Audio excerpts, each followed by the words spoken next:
Well, the coronavirus hiatus presses on, but it's week number 5 on Tried and True, the DC United postgame podcast presented by Heineken. The whole crew is here virtually this week. How you guys doing? Doing all right. Hanging in there. Loving the living room life. I think you guys are all doing better than I am with the social distancing and the quarantine, but really, I think one of the things that kills me every weekend, one of our good friends sent out the entire schedule with his own take on the location of where the game is, and none of those have gotten removed from my calendar. I got an alert earlier today that today's game would be kicking off at the world's largest outdoor bar in San Jose, which is where we should all be right now. But we'd get to see Wando. Yeah, we definitely would have been at this game because it would have been Wanda's last potential time playing in DC, obviously post-game notwithstanding. And man, am I sad that he's leaving, and was I looking forward to this game. So, I had an opportunity to visit the San Jose Stadium last year. Didn't get to go to the game, and actually was supposed to hit it this year.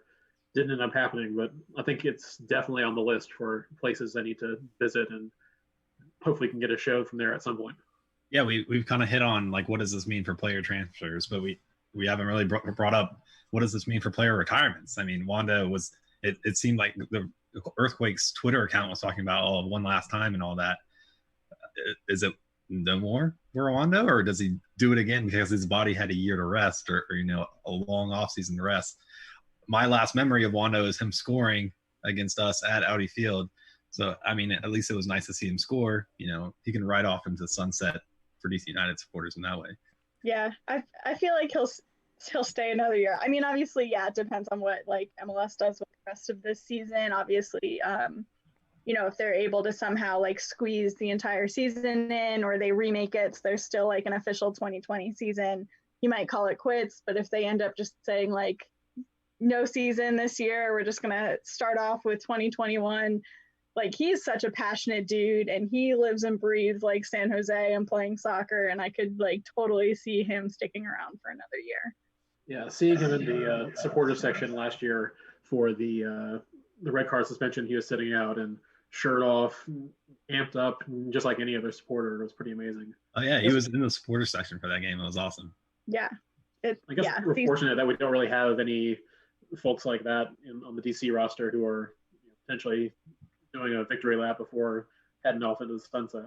Yeah, but I remember I thought it was interesting when Wando was in the supporter section, because I want to say it was a Spindola or somebody marched in with the Barra Brava when they were on a red card suspension in RFK like years ago, and then they had to be escorted out of the stadium. They like weren't allowed to be in the stadium grounds. So it was like, I absolutely loved all that Wando did. Like, that, I love Wando. That made me so happy to see. But it was really interesting that he was like kind of allowed to even do that, because DC United players haven't been allowed to in the past. I mean, that's totally what I would do, if you're allowed, right? I mean, just you go sit with the crazies and you cheer on the team. I mean, what else are you going to do? And I mean, I think it would be really, really hard on a player to miss a game, but I think having to be secluded, upstairs somewhere, or even just not at the ground, that would be tough. I mean, I love away days. So, like, could you imagine you're suspended for an away day, like at Red Bull or something, and the player like joins and is in the crowd? Like, oh, that'd be awesome. I love it. This is making me sad to talk about. We should all be in California right now. Speaking of sad things to talk about, we do need to discuss season 2 of Sunderland Till I Die, which dropped last week on Netflix. What a transition, John. Speaking of things that make you want to cry. It was just as devastating. I remember, to me, watching the first season, I was like, all right, I'm going to start following Sunderland a little bit. Like, I don't have another League One team. So I tracked them a bit through last year, and of course, they were on top most of the season. They're playing really well on track for promotion, and boy, the wheels came off. And I think, to me, watching the show that way, I mean, the new ownership came in, they tried to do everything they could to right the ship financially. I think they did, and then you look at what the product on the field at the end of the season, and you feel for those fans, except for maybe Black. That's the beauty of the documentary. It's not so much, you don't have to be a Sunderland fan to really enjoy it. The Netflix crew does a great job of capturing the passion and just the struggle of the town and the supporters and as soccer fans, we can kind of relate to that, just like the wanting the team to do better, the being fully behind the guys on the pitch. And so you get invested in Sunderland because you're invested in like the characters. I know some of the supporters that they like focus on by name, like the taxi driver and Andrew, the like veteran that supports them. It's an amazing documentary. It's fun to watch and sad. Yeah, as a Newcastle fan, I am fine to see the suffering there. It'd be very similar to watching one of our rivals go down and deal with those issues. But I do think that when the show was initially pitched as, hey, this is Sunderland's opportunity to go for glory and make their way back to the Premier League, and things just have not gone that way for them at all. It makes for some great viewing. It does, and it makes you feel for like the Sunderland fans. Like we definitely have a very close Sunderland fan friend who's a part of this community, goes Kevin, and I texted him twice watching the documentary, just saying like, how do you live through this? Like, I don't understand how, like, it's no secret that DC United has brought heartbreak in the past several years. So I was like, how do you go from DC United to watching Sunderland? That's heartbreaking. And then Joshua and I were watching the final, and he said, like, you should text Kevin, like, how does he deal with this? And I was like, well, I've already texted him twice. Like, it's heartbreaking, and it makes me happy almost that I'm not a fan of them and having to go through, like, I can sit through a 6-episode documentary of it, but having to live the whole season, like, that would be rough. Yeah, I think what kind of sums it up for, in my experience, the best, when I was in Newcastle in January this year, it just, kind of at a random game, hanging out in the Strawberry, which is one of the pubs right by the stadium there, and just talking to fans, kind of getting to know, what life is like in Newcastle. And it was 4 out of 4 of the group that I was talking to, all they wanted was for Sunderland to come back up so they could start playing Sunderland again so that they could beat them. They're like, it's fine that they're down and it's laughable, right? But like the fact that we don't get a derby every year, it sucks. Yeah. Like for a year it's cool, but then now they're 2 leagues. He's like, it's going to be years till we regularly play them again, and it sucks. I was just thinking the same thing. If Red Bull like somehow just like tanked and like pulled a Miami Fusion and just dissolved, I think I would find some joy in that. But then, like you said, there would be no derbies, or there would be no Red Bull trip to go on, or hosting Red Bull and knocking them out of the playoffs, watching them not win another cup ever. Yeah, I think that's a really good question. I mean, would you rather see Red Bull get quote unquote relegated, right? And we may need to spend some time on Pro Rel in a future episode. But would you rather see them, get relegated and laugh at the pain of that, or would you rather play them a couple times a year and just regularly beat them? I mean, and I'd love to hear what the listeners have to say using the hashtag Tried and True DCU. But to you guys, what are your thoughts?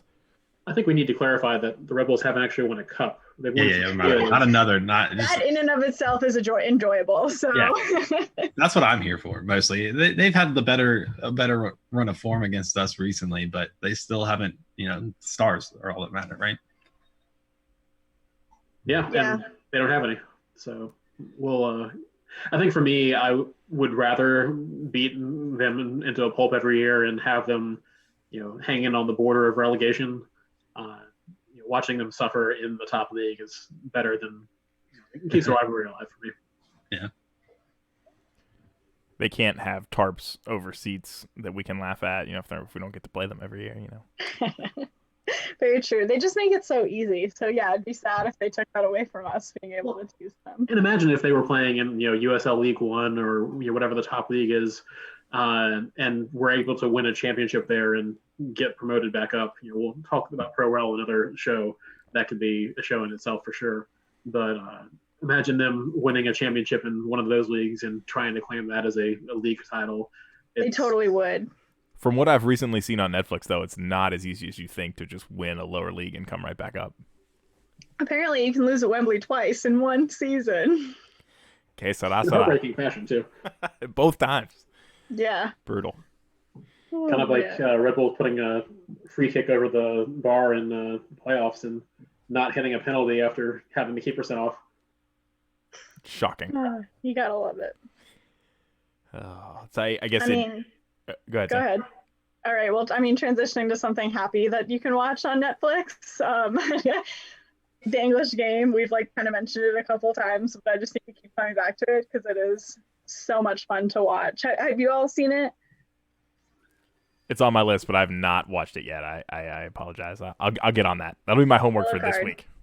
Well, it's definitely more of a period drama than it is a documentary of excellent soccer. I think we've already talked a little bit about the horrendous goalkeeping, but it does take you back. Unfortunately, of course, there's no recordings or anything you can see from a bunch of grown men playing U8 bunch ball soccer, kicking the ball around. But I think it would be fascinating to look more into that. So I do appreciate them putting that piece together. And I enjoy it. It definitely has enough soccer to keep the soccer fan interested, and I love history, so it really talks about the history of why soccer players started going pro, because the whole premise is that it used to be a gentleman's game, and the mere thought of paying someone to play soccer was absolutely ridiculous. So it's so interesting to kind of hear that and to see that play out. But then it also, it's also not fully soccer. So if anyone listening, if you are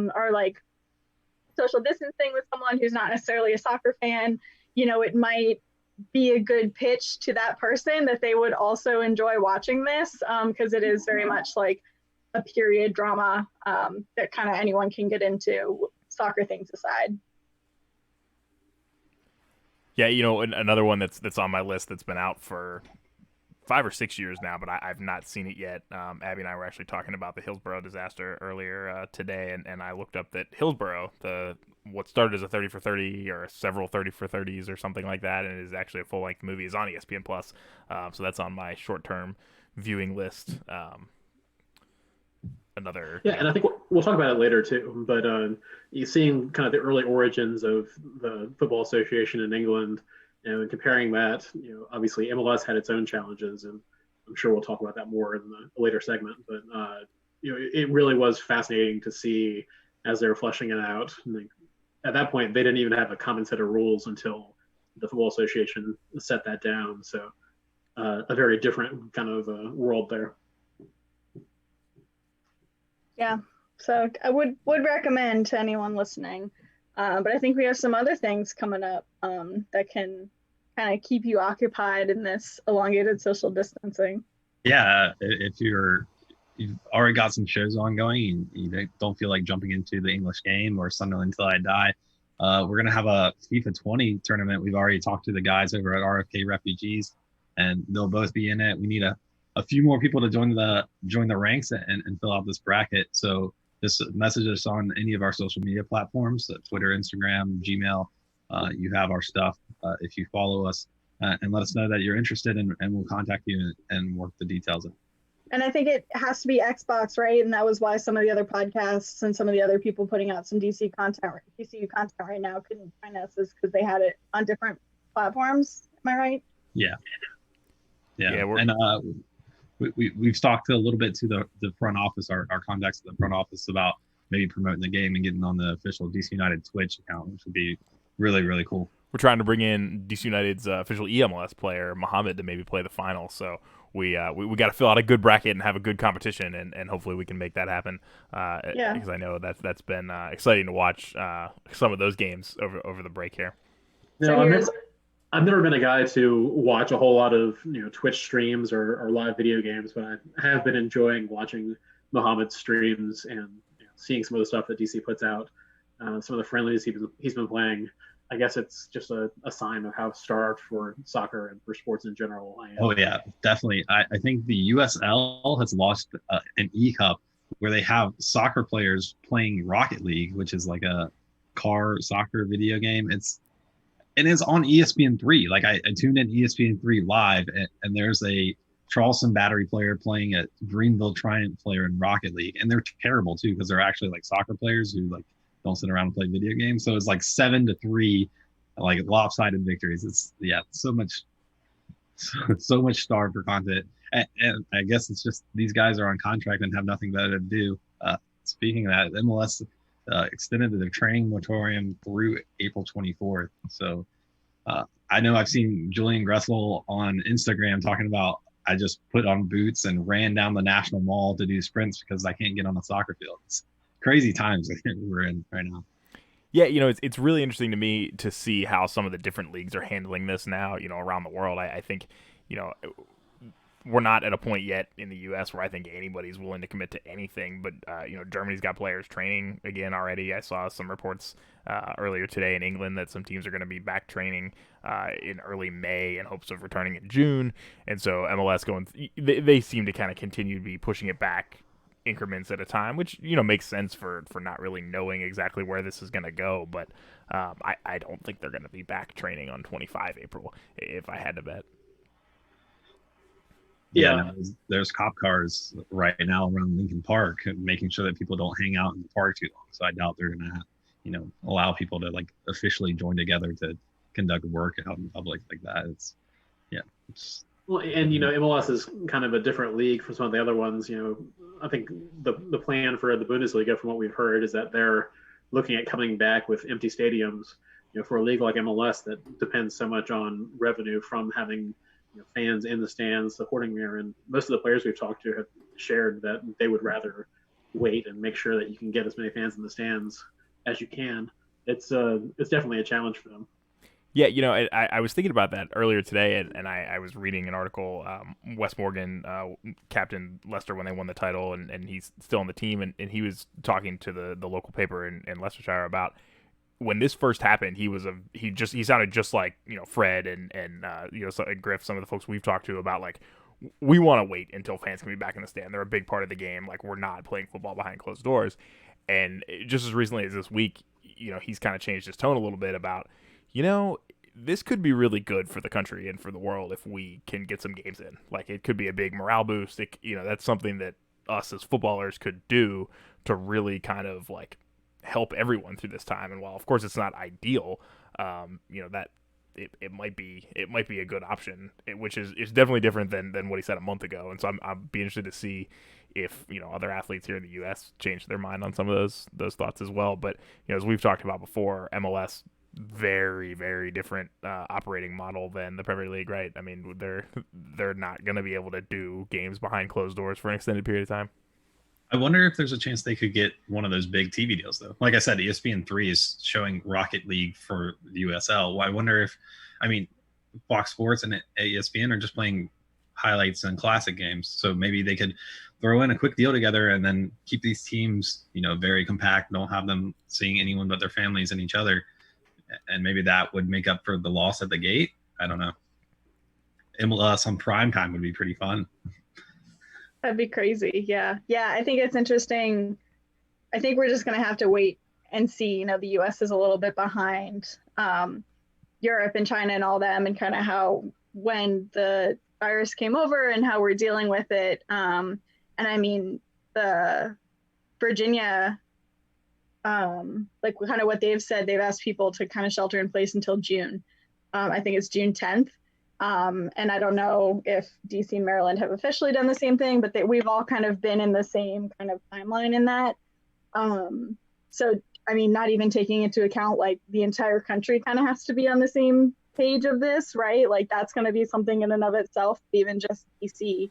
Just a lot larger geographic area to cover than, like England or even Germany, right? I mean, it's just, I think there's parts of the U.S. that haven't really seen significant case counts yet, and so you do wonder as a country just how long this is going to drag on. Did you guys see the Major League Baseball proposal of what they might be trying to do? They're thinking about just playing out the season in the the grapefruit and I forget what the Arizona League is, but basically the spring training leagues, and they do it all in their spring training sites, all in those stadiums. The Florida teams play against the Florida teams, the Arizona teams play against the Arizona teams, and then the World Series is the winners of both leagues. But that would totally shatter American League and National League, right? I mean, it's just kind of random. So it'd be interesting, but that might be what they have to do to like get baseball this year. Well, and that's tough. I mean, you're going to have a lot of asterisks around this year in general, no matter what the sport is. Yeah, I don't know if I really want to see MLS go that way, but you're right. When you talk about a league with a national footprint, perhaps one area, the case counts go down and, they start getting somewhat back to normal. But in order to be able to play a league where you're traveling across the country every week, that's a whole other challenge in itself. Yeah. And then it's kind of on the league to say like, okay, maybe in New England, everybody is being able to get back to normal. But in, Seattle, everyone is still needing to shelter in place. So nobody can train. You know what I mean? It's not just on your city when your city allows you to start training, because that's kind of, unfair if you're letting one team train together 2 weeks ahead of potentially when another team is able to. Yeah, it's going to be interesting, and it's definitely something that we had the opportunity to talk a bit to Oniel Fisher about yesterday, and we have an interview with him that we're going to play for you guys here after the break. We had a great time talking to Oniel, and after that, we've got a few more topics to hit today. I'm sure we'll engage some lively discussion, but for now, we'll throw it to break, and when we come back, we'll have Oniel Fisher right here on Tried and True, the DC United postgame podcast presented by Heineken. The bad news is that everyone is a potential victim, and the good news is that everyone is a potential solution. Sensitize the message, sanitize, keep a social distance and quarantine. Stop! The coronavirus is slipping on mankind. Everybody must be alert. It's a global pandemic we can never take for granted.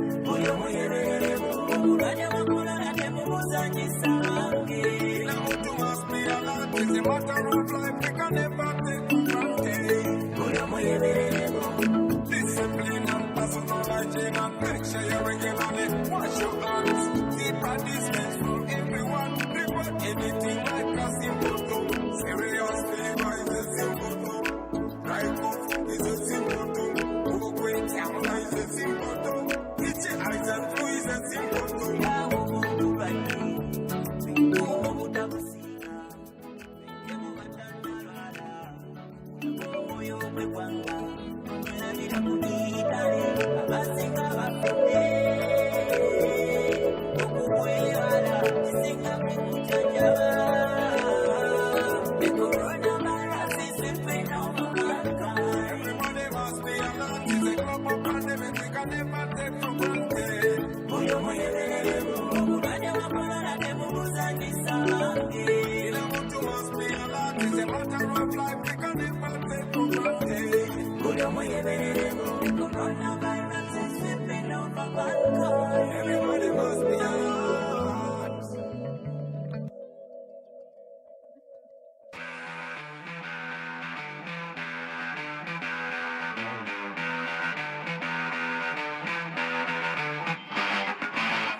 Tried and True, DC United postgame podcast presented by Heineken. Welcome back, and we're joined now by Oniel Fisher. DC United defender, has been on the team for a couple years now and made a great comeback just a couple weeks ago against Inter Miami. Moved to football. We're super excited to have you on. Welcome to the show, Oniel. Sure. Thank you for inviting me on the show. So, first things first, how are you and the family doing, right now while we're all facing this COVID-19 pandemic? Are you guys healthy and staying sane? Yeah, everyone is doing well. My girlfriend is doing well. We're here just, staying safe while, working out, staying fit. Yeah, well, that's good to hear. It seems like we do this show weekly, and it seems like every time we get on, MLS pushes back when they expect the season to start. So it looks like we're now on pause through April 24th. So how does that affect your workout schedule? I mean, we just got to just continue doing the same. Our same daily schedule that the team organized and sent to us. And that's all we can do for now. We don't have really control over anything else.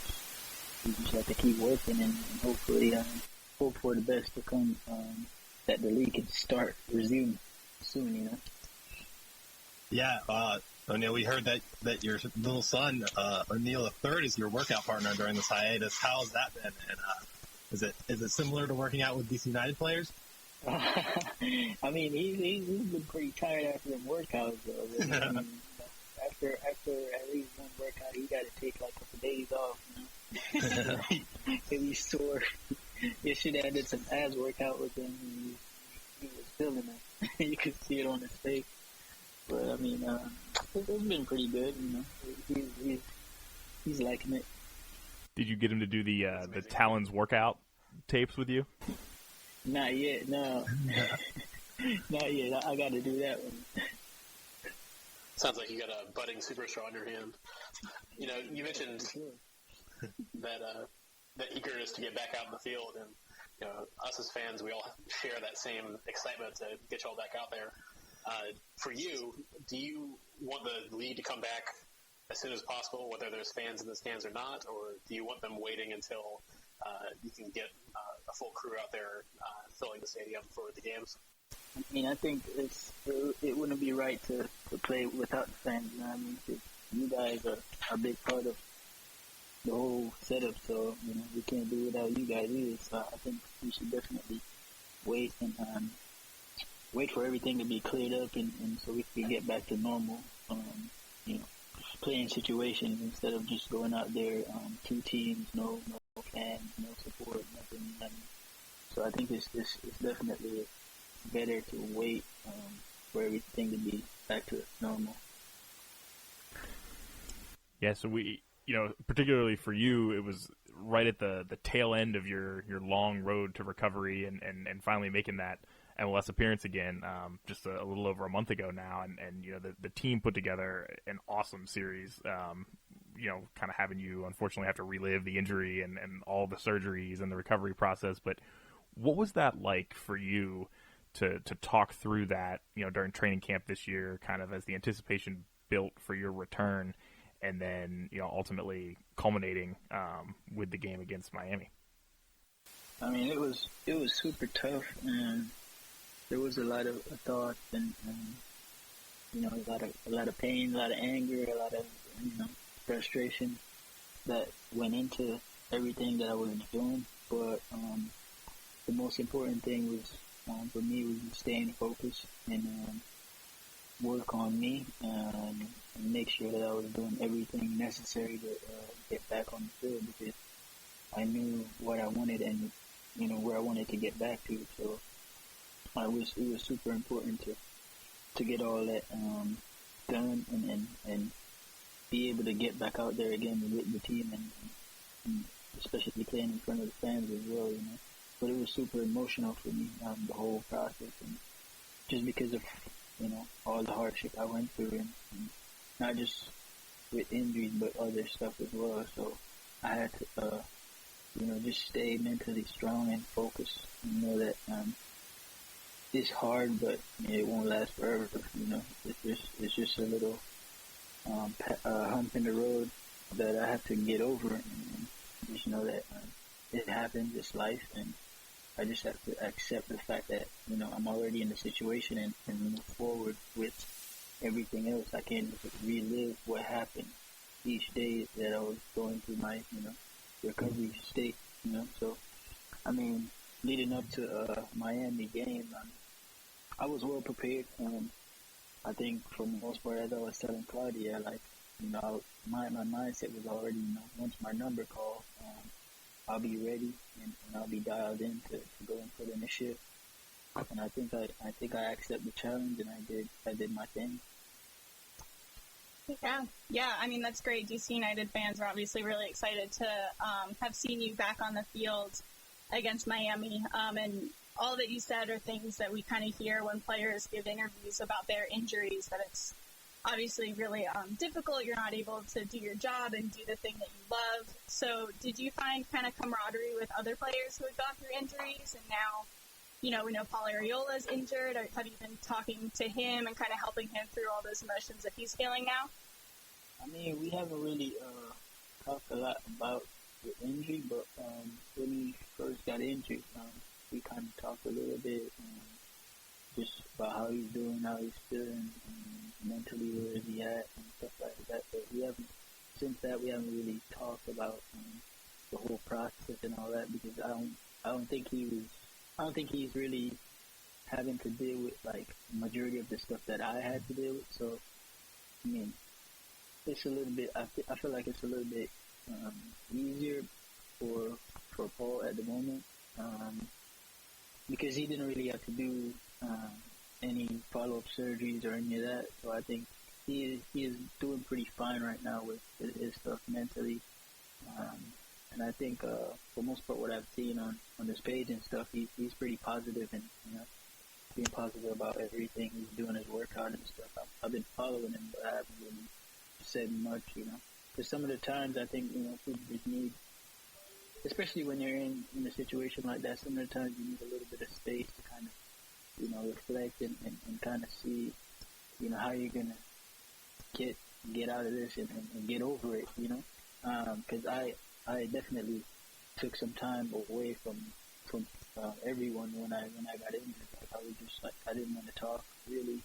I just wanted to, go in and do my work, and that's it. Some days I'll feel happy, some days I'm down, and the emotions are all over the place. It's like mixed emotions. So I get the fact that we basically, he's going through basically similar injury that I went through, and I know some of the times he probably didn't even want to hear like all that, that motivational stuff, and because I didn't really want to hear it all the time or every time. So I kind of needed to just focus and figure out what I'm going to do and how I'm going to get over it and get back to where I'm. Yeah, it seems like every injury is different and every player deals with injury differently. Would you say, what would you say was the toughest part of your process? Was it the mental or physical pain during your recovery? I mean, I think both mental and physical go hand in hand because the pain, like, I was feeling so much pain, and going and doing these extra surgeries that I had to keep going in. I had to be mentally tough for that as well. And the pain, it wasn't even bearable. Like, I was in so much pain, I was just like crying senseless. And mentally, I had to be strong. Like, all right, this pain is not gonna last forever. So, like, I feel like they both, go hand in hand with each other. They, so I don't really differentiate them or put them, in separate. I put them together all the time because the pain is also a mental, like, it's also mental. Like, you have to focus, like, oh, I'm going through a whole lot of pain right now, and I have to, find a way how to get over it, or, how to just, like, cope with the whole pain. But mentally, I had to be strong for that, I think. I think I speak for all of us when I say that we're super impressed that you persevered through that, more than a year out of the game, and then, to finally be able to step back on the field against Miami as a substitute. When you got back out there, did it feel like you were just going back into, the game you'd always known? Did you feel a little bit different to be back out there in front of the fans? What was that experience like when you first stepped back out there? At first, it definitely felt like, it was my first time actually, like, making my debut again. I felt like I was making my debut, because it's been so long, and I was away from the game so long. I felt like, it was definitely my first professional game, So, I mean, the feeling was, it was a different feeling. Like, I couldn't even explain it. Like, at the end of the game, like, I only could, express my feeling, which I did, It wasn't really, I couldn't really explain how I felt. So, at the end of the game, like, I kind of, like, had to take a nail and just, like, soak up all the moment, the whole moment and everything how it played out. And just, let out some tears. Yeah, it's certainly something that I'll never forget either. Where I recall very distinctly seeing you go to the ground after the game, just caught up in the emotions, and was super excited for you. You came over and got right in front of the supporter section and in front of us, and was loving the crowd, and I actually awarded you man of the match post game on our show just because I was so excited to see you back. And so obviously not long after that game, global pandemic hits and the leagues around the world are shut down. So what does it look like for you, fitting back into this side, once we're playing again? What do you see your role being? I think right now I haven't even got that far as yet. I just want to keep working right now, and whatever it play out to be. when we get back out there, I'm gonna always do what I need to do to stay in the team or be a part of the team. So that's the only part I have control of. Basically just doing what I can do best, and that is going out there and giving my all every day, each and every time I step out there for the team and family, you guys, So, I mean, right now I'm just working at home, just working as probably most of the guys are doing right now. Just trying to stay fit, trying to stay focused, and as soon as this is over, then we'll see where it go from there. But for now, I'm just focused on staying, strong and make sure I'm working on my knee, because I have to continue to work hard, even though I already got over my injury, but it's the whole reconstruction to my knee, so I have to work constantly on my knee each day. Yeah. And it sounds like you've got a great focus on, the task in front of you and really taking it day by day, because that's really all you can do.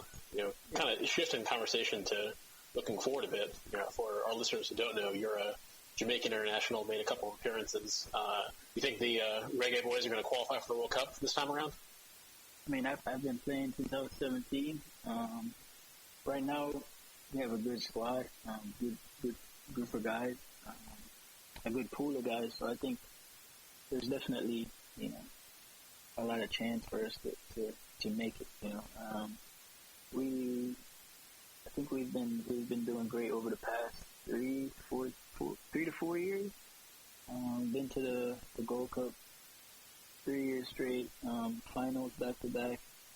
So I mean, it's been great 4 years for the team, and they just have to keep the focus and continue to work hard and strive for better. Because right now, I think we're in the top 50 right now. So, and that's not bad. We're probably 47, 48 right now.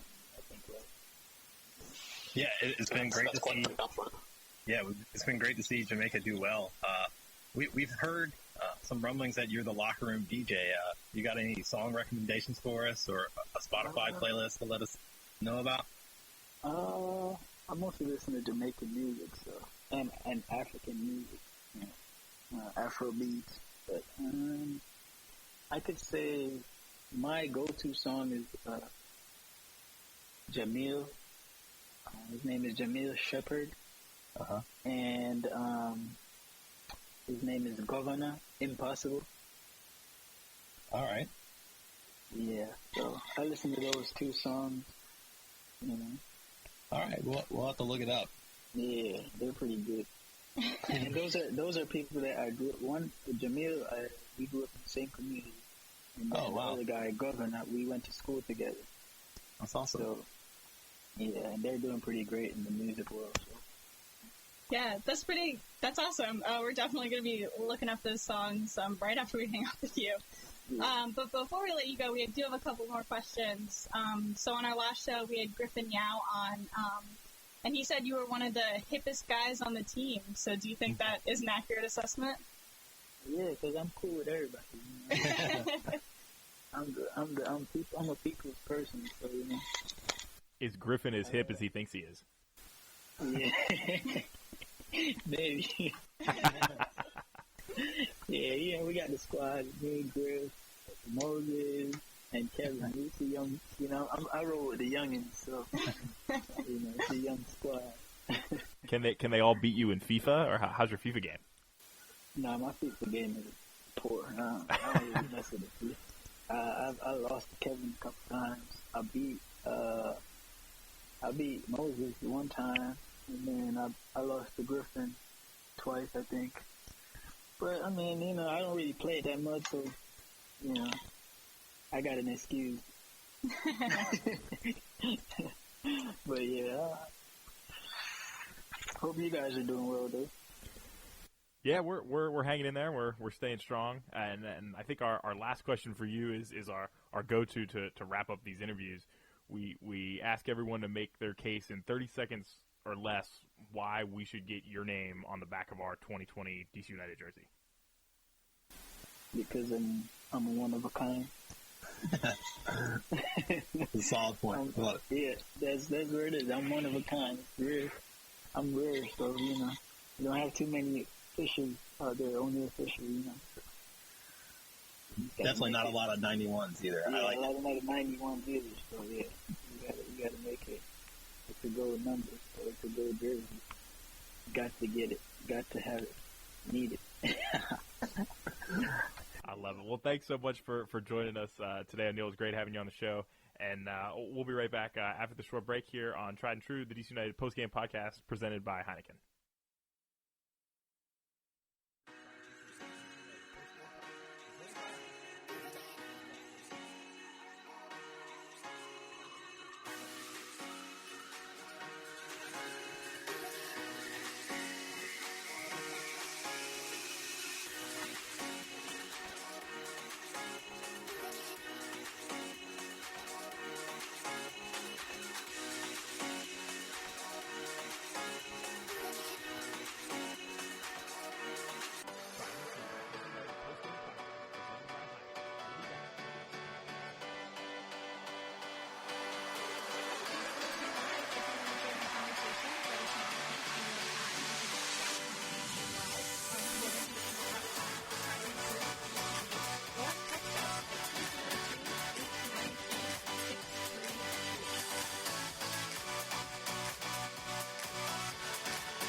We are back on Tried and True, the DC United postgame podcast presented by Heineken. Great interview and good talking to Oniel Fisher. He definitely got a lot of fun things to talk about, and I really hope we get to see him in Jamaica at some point, hopefully for a World Cup qualifier. Boy, that would be a lot of fun. So, guys, one of the things that we've definitely got to talk about here, and before the interview with Oniel, we were talking about the impacts of coronavirus on leagues around the world, but one of the things that we've seen recently, DC United executives taking some pay cuts, including Coach Ben Olsen, deferrals, right, to try to save some money in the short term, right, until the club's making money again when games come back. But we haven't seen the club commit to support for their game day workers, and they've furloughed almost everyone related to Loudoun United, except for a couple folks and already some furloughs in the front office. I've got some strong opinions, but what are your guys' thoughts?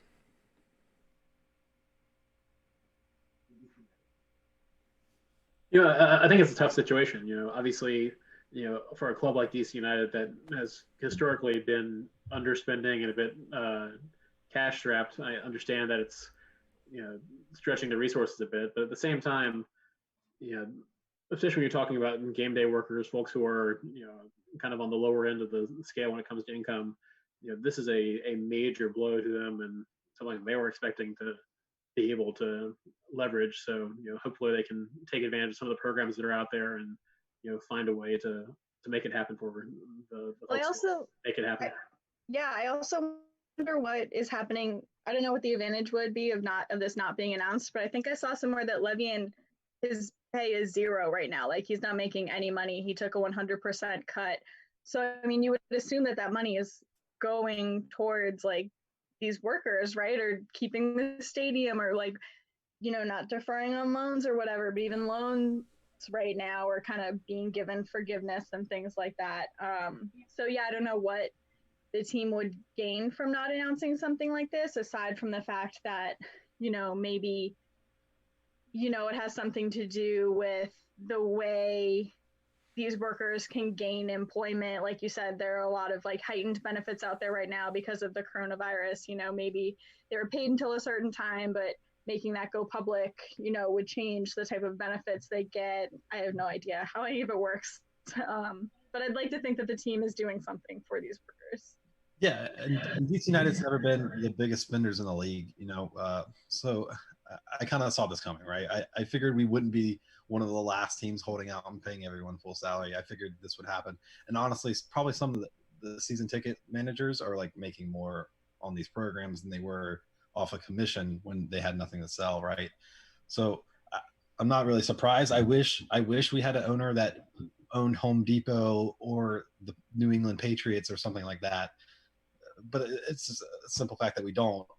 I mean, Levian owns a catering company, and speaking as an events professional, like he's also losing money from that revenue right now as well. Right. So I feel like it was almost inevitable. Yeah, it's definitely tough, and I mean I recognize that it's somewhat easy for fans across the world to say we expect the team to pay everyone. It's just the right thing to do. But I think where I would say I would compromise, and again this is me saying that I want to be a great team on the field and win championships, but I also want to be a respectable team off the field. I want to do the right things for our fans, for our staff, for our players, and so if this, if paying the front office staff, the ticket sales folks, the support staff for Loudon, if that means we can't bring in a splashy, summer signing this year, like that's the trade-off, which I don't know if that is the trade-off, but if that's what it comes down to, I would take that in a heartbeat, right? Like I'd rather the people who've done, put in the time for the club get compensated. That would be my choice. And I think part of that is I also say that knowing that we don't know what the summer transfer window is even going to look like this year, right? And I think that's something that Ben Olsen said in an interview with the league last week was there might not be much of anything in a summer window because who knows when it's going to happen depending on what the European leagues do and depending on what money's laying around anywhere. I mean, players could be on the clubs that they're on for a little while right now. But that's kind of my stance. Yeah. Like I want to do right by the folks who've helped this team survive the RFK days, move into Audi Field. That would be John's personal preference.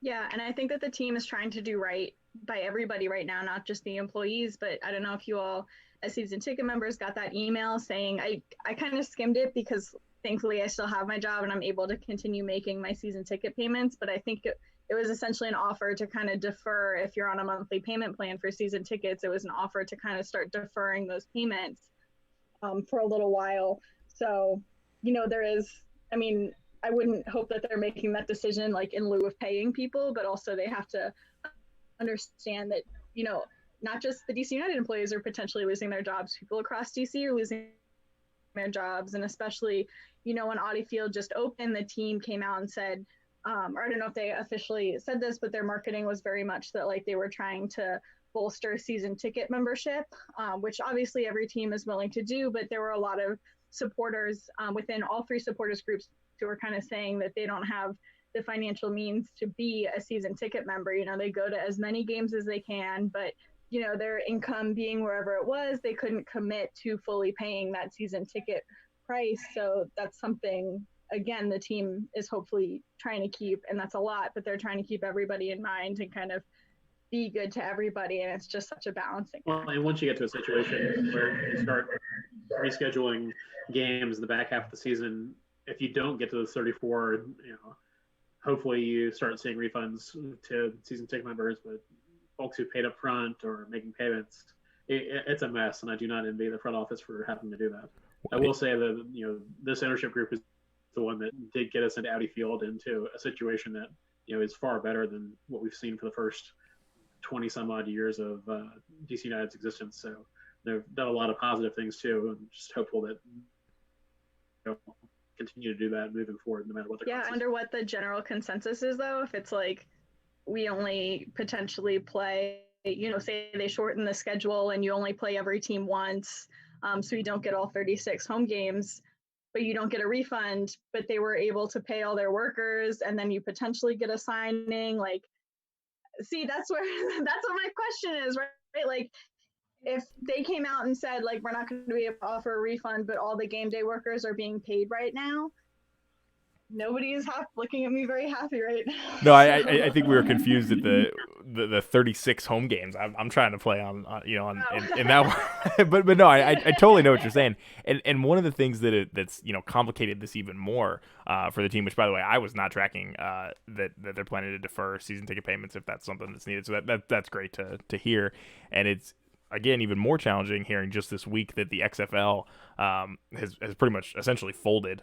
They fired essentially almost the entire staff, including their social media team, which led to some very interesting exits. But they don't plan to return.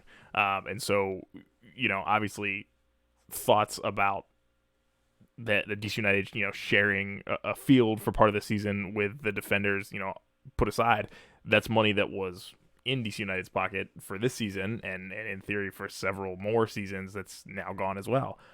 So that's another challenge. It's going to be interesting without the XFL because, we were talking a bit during the break. Now Audi Field's doors are going to be closed for a lot longer. Yeah, and I know there's a very, very loud, and I think they're the minority in the situation that thinks that the XFL is terrible. They shouldn't have never graced the field. It was terrible by our owners to even let them touch foot there and paint over. But honestly, $200 million into a public stadium, and 36 or 17 home games this season, that's not enough.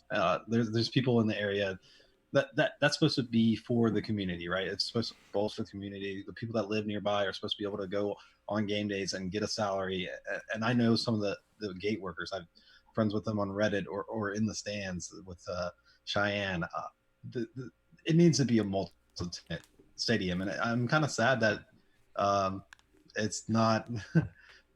I'm getting some yellow cards up. I'm kind of sad that it's not going to be utilized as much as it should anymore. No, I definitely agree. I think that when you've got a stadium,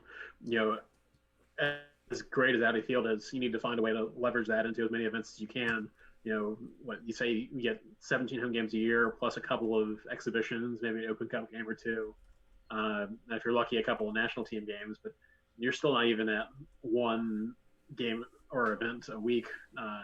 Would love to see the field get utilized and really make it happen. And like the XFL or not, I think we all kind of got a little antsy when we saw the football lines still out in the field, made us feel like we were in New England, but it was a tenant for the building, and driving people down to that area and making it viable long term is a positive thing.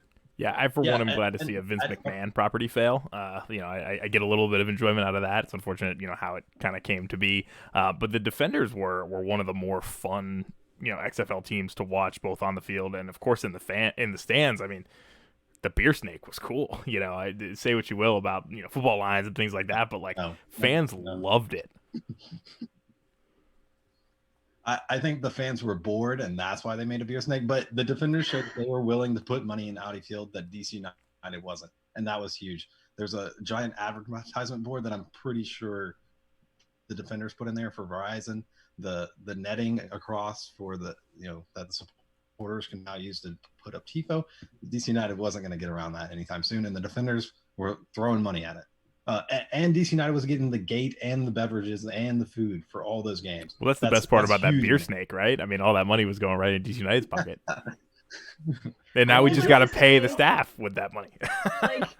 In DC United's defense, they're also paying for the stadium, right? They're paying back that loan. The XFL Defenders were not doing that. So, yes, I think as fans, we'd all like to see DC United, move on things a lot more quickly. They did put in that safe standing that everyone was asking for. I mean, again, we'd like to see a lot of different things like the roof and, things like that being finished. But I do want to give them a little bit of credit that, the Defenders might have had money that DC United is, legitimately spending elsewhere. I just want a video board for replays on both sides. I'm a simple guy. Did any of y'all attend an XFL game? I know I went to one and had a good time, but wasn't necessarily going to become a rabid DC Defenders fan. Yeah, me and Sam went to one half of a game, and it was a fun experience. That I don't know, it wasn't popular, that's for sure. Yeah.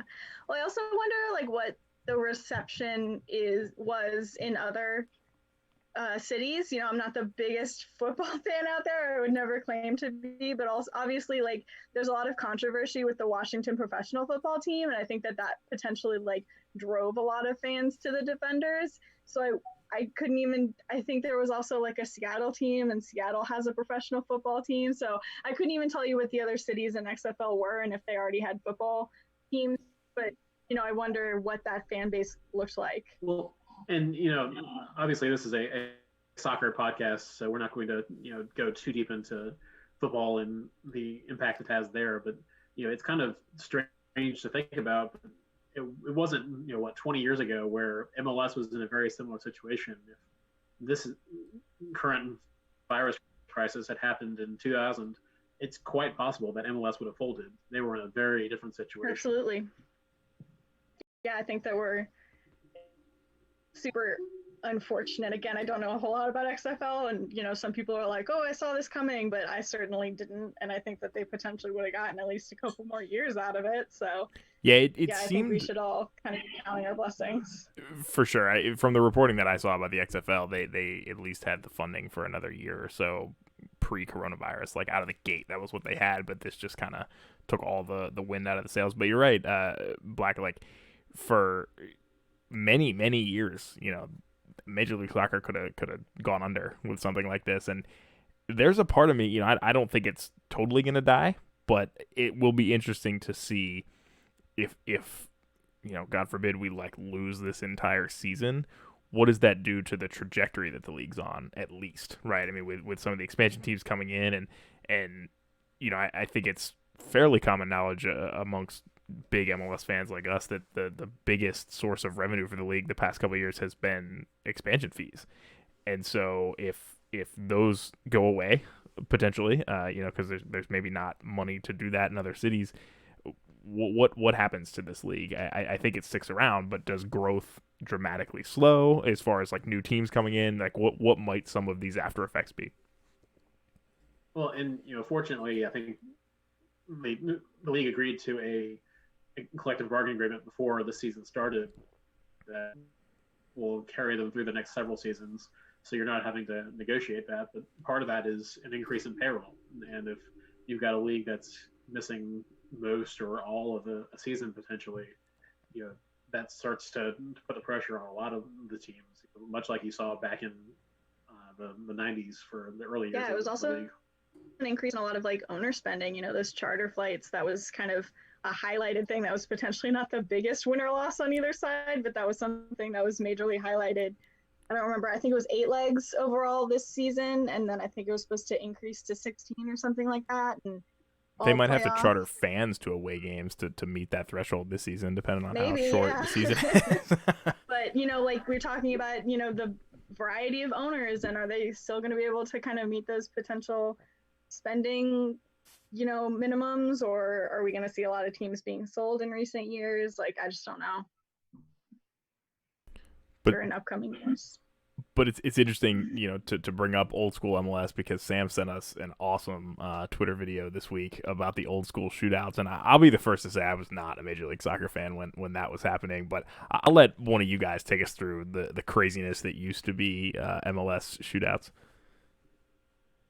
Well, I will say, as I stall to bring up this thing, is that we were like all children when MLS was first being started in 1996. So, none of us were there in the quote unquote glory days or when it started or anything like that. But yeah, it was crazy, I think, from, we were, as we just said, it was kind of, where XFL is right now. Before we talk about shootouts, I want to shout out the MLS in 96 Instagram handle. This is what I sent them all, and they have a little newspaper clipping there that says, "Buy your family a Major League Soccer team."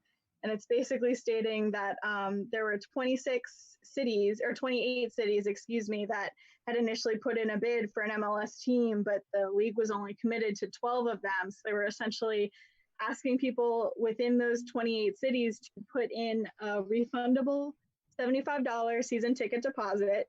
And the newspaper clipping kind of says that the league would determine, or they would use how many deposits were placed within the 28 cities to kind of determine like the popularity of the team in the city and what cities would eventually be picked. Do you think, I don't know. I mean, that just sounds crazy to kind of do it that way, right? Well, and now you're hitting that 30 teams. I mean, I think MLS would probably have liked it to happen a little bit earlier, but it is what it is. For me, I mean, I wonder what those other cities were. I'm sure for me, it's out there. I did not grow up in an MLS city. The biggest soccer team we had was an A-League side, so we saw our fair share of shootouts when it came to Open Cup games or things like that. Yeah, it was kind of an exciting format. I'm not particularly partial to penalties myself, so to see the attackers start 30, 45 yards from goal, run at the keeper, you've got one move, couple seconds to try to make it happen. Yeah. I think I appreciate that there were attempts to innovate there. So it sounds, I'm not also the biggest hockey fan, but it sounds like it was pretty similar to hockey. It says that the rules were if the game is tied at the end of regulation, the shootout would determine the winner. A win via shootout is worth 1 point compared to 3 points for just an outright win in regulation. The shootout would feature a best-of-5 scoring system. Offensive players will start with the ball 35 yards away from goal and have 5 seconds to get it in the back of the net. And the video that John alluded to that I shared was like current MLS players watching videos of these shootouts, and they were all just astonished. They were like, wait, this is how things used to go? Like, what did you all think watching that video? Well, particularly when you saw, I think they had a couple of keepers who were actually the ones taking advantage of the opportunity to snag a bit of glory there from the offensive side. I do miss it to some extent. It's funny. I mean, we talked about Sunderland Until I Die earlier, and like watching the Checker Trade final again this morning when I finished up the series, and seeing penalties. Every time I watch a penalty shootout, I just think of like, this is awful. I hate that it comes down to this. I mean, it shows how close two teams are, but like, it's just the worst way to get to a winner. And I've been on both sides of it as a fan, right? But yeah, it does. It's more fun, I think, probably the way that MLS used to do it. I don't know if it is something I would hate as a way to determine a result any less than a shootout is today, though. I mean, it's just obviously the goalkeeper gets to move a little more, so like in theory you have probably a better chance to defend than having to stand your line and guess right, essentially. But it's just an awful way to declare a victor. Yeah, and it's still essentially a one-on-one. And think about any time you're watching a live soccer match and the offensive player gets a breakaway and it's a one-on-one with the keeper, like you always assume that the offensive player is going to score that. And if he doesn't, that's like a major blow, almost in the same way as if you get a PK in the run of play and somebody misses that PK shot and it doesn't go in. Like, it's a major blow to the team. So I wonder, I mean, it's a different like format, but is it even really that different? Well, and you've had some of the innovations they brought in, Americanized the game a little bit. Like, we're the only league that has a playoff to determine your championship, as far as I know. You've got cup tournaments and relegation, promotion playoffs, but that was an innovation the league brought in. I was not a big fan of the countdown clock, particularly in the modern VAR era. I can just imagine trying to piece that all together. It seems like a total mess, but there was some exciting stuff in that time. Yeah, I think I heard an interview with like old 96 players were talking about how they didn't even really like realize, them playing with a countdown clock was just so natural, and they were talking about how like the ref would motion to like actually stop the clock. I mean, you can see even now the ref will kind of like motion that he's stopping the clock for like serious injuries, but like the clock on the scoreboard was the clock that determined it. And the referee would say like, okay, stop the clock, and like fans could see the clock stop, but they could essentially like, I don't know, count down to the end of the game, which is like very different from now standing in the stadium, when you see the stoppage time go up, I always like get one of my friends and I'm like, someone start a timer, because I can't deal with not knowing, and then I'll be like, how much time is left? Like, if you have 3 minutes, I want to know like as close to how much longer we're playing as possible. But back then, you just knew it was on the clock. And this was the glory era for DC United. I attended my first DC United game in the playoffs in 2004, so well after the kind of initial phase of the league was going. But DC won 3 of the first 4 championships, so clearly the format worked well for the team that we're a little bit partisan to. I think it's worth noting too that our coaches at that time were Serena and Bob Bradley. Yeah, I mean, given that evidence, I think we should just go ahead and bring it back, because clearly it's something that DC United is effective at. That's funny. Yeah, just bring back whatever will get us another trophy, I guess. Although not the MLS Cup at a neutral location. I think we've established, and Twitter has weighed in, that clearly it's something that should be earned. And we just said we need to bring all back the things that brought us the cups, and DC United won those cups in a neutral stadium. That's all I'm saying. And we're all talking about how much we miss traveling right now. So. Hashtag Team Sam bringing out all the stops. At this point, I rewatched the 96. I watched the 96 final, and it was in New England for DC United LA Galaxy during a hurricane. Like, a nor'easter was hitting. So, let's just go with, home team earns it, and like not put it somewhere ridiculous like that again. I also recall when it was played at RFK and DC United wasn't playing, and you could still hear the chants of like DC United. They weren't even playing, and that to me, like, that's part of what brought me into the DC United. That's because you're just weird. That.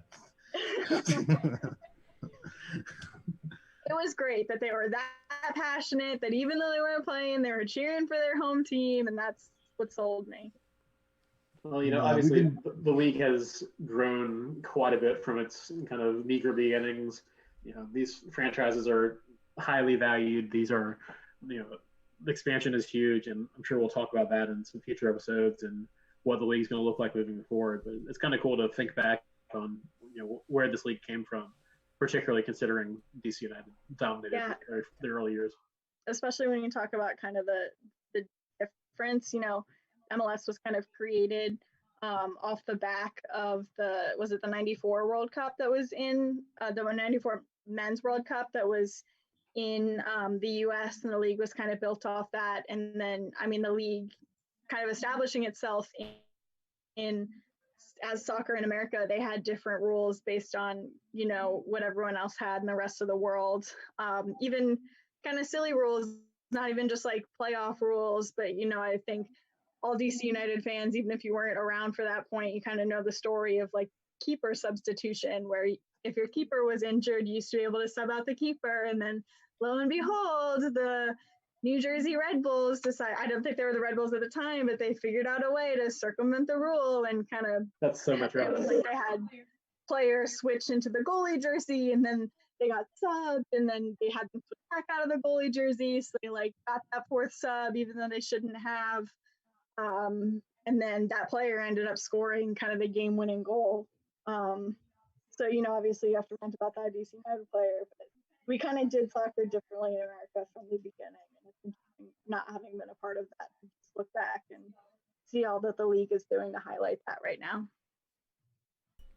Yeah, it's definitely cool to see, the league, especially taking advantage of there's no live games, right? So to really highlight this and play some of those historic games. And I think, it's something that now in today's world where, we have, some of us still have high expectations for the U.S. men's national team. It'd be tough to see that, we were playing with different rules, even if they weren't all that different, here in MLS. I think the level playing field across the world and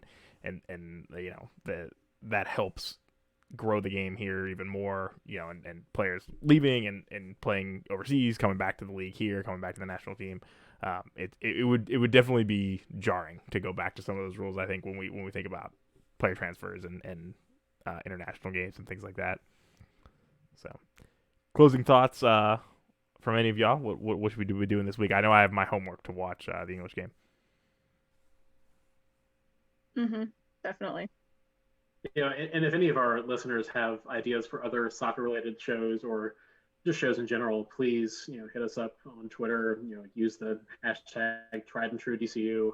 We have to find something to fill our time with, so please give us ideas. Yeah, it kind of, is unfortunate that we dubbed ourselves as a post-game show and then games completely went away.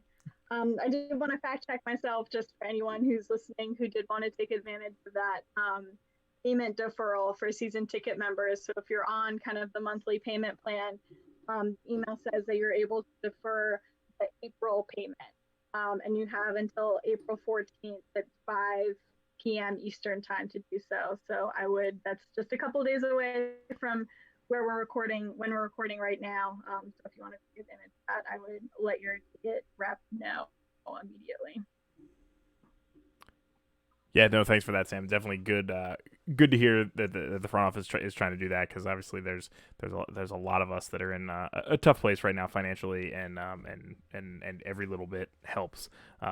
Speaking of which, if you do have the means, I'll push what I did during the last show is please support your local businesses, your local restaurants, bars that are open during this time. I know there's a lot of good deals going on right now that we've been taking advantage of, especially on alcohol, with restaurants trying to get rid of their stock and still selling food, and opportunities to tip the staff and the folks that are trying to make it through until we get to the other side of this, when I think the entire world is going to go out to the bar whenever that day is.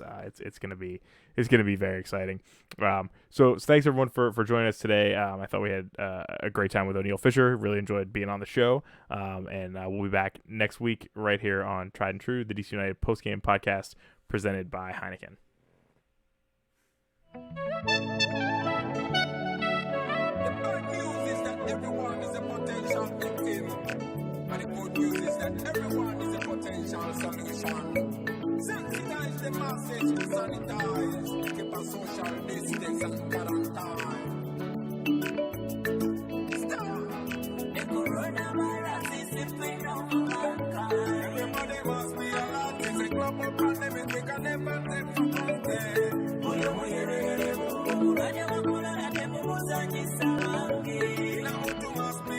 It's a matter of life we can never take for granted. Discipline and personal hygiene, and make sure you regularly wash your hands. Keep a distance from everyone. Report anything like a symptom. Serious fever is a symptom. Dry cough is a symptom. Overweight stamina is a symptom. Itchy eyes and flu is a symptom.